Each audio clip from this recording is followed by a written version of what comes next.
മീൻ കുരുമുളകിട്ട് roast. അപ്പോൾ അതിനു വേണ്ടി നമുക്ക് സവാള, തക്കാളി, പച്ചമുളക്, ഇഞ്ചി, വെളുത്തുള്ളി എടുത്തിട്ടുണ്ട്. അതിനുവേണ്ടി നമ്മൾ വെളിച്ചെണ്ണ ഇതിലേക്ക് ഒഴിച്ച് കൊടുത്തിട്ടുണ്ട്.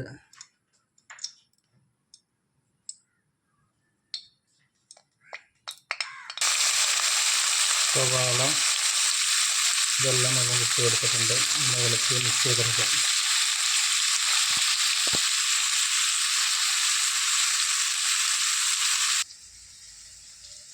ഇതിനു വേണ്ടി മീൻ കുരുമുളകിട്ട് ഒരു 5 മിനിറ്റ് വെച്ച് വയ്ക്കണം.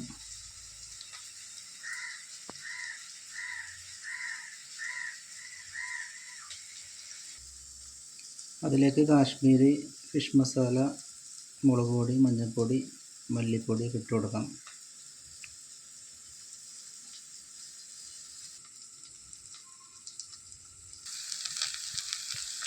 അവർക്ക് ഇട്ട് കൊടുത്തിട്ടുണ്ട്. ഒരു മിനിറ്റ് കിടന്നൊന്ന് അതൊന്ന് ചൂടാവട്ടെ മസാല ഒന്ന്.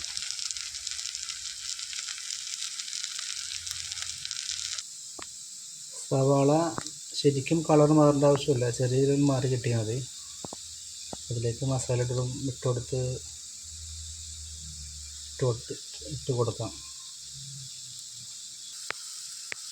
ഈ പുളിവെള്ളം ഒഴിച്ച് കൊടുക്കാം ആദ്യം.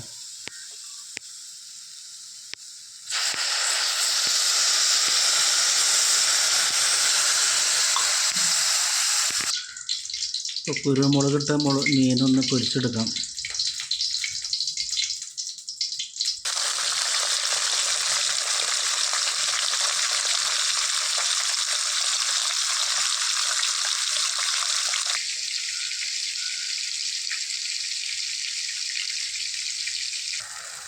ഇപ്പോൾ കുരുമുളകിട്ട മീൻ നമ്മുടെ മസാല ഇട്ട് കൊടുത്തിട്ടുണ്ട്. പിന്നെ ഫ്രൈ ചെയ്തെടുത്ത മീനാണത്. കുരുമുളക് പൊടി മാത്രം ഇട്ടാൽ മതി, വേറെ മസാല ചേർക്കാണ്ട് പൊരിച്ചെടുത്താൽ മതി. അപ്പോൾ മീൻ കുരുമുളക് ഇട്ട് റെഡി ആയിക്കൊണ്ടിരിക്കുകയാണ്. ഒരു 5 മിനിറ്റ് ഇതിൽ കിടന്നൊന്ന് മിക്സാക്കി എടുക്കാം. അപ്പോൾ നമ്മുടെ മീൻ കുരുമുളക് ഇട്ടത് റെഡി ആയിട്ടുണ്ട്. അപ്പോൾ എല്ലാവരും ട്രൈ ചെയ്ത് നോക്കുക, നല്ല ടേസ്റ്റാണ്.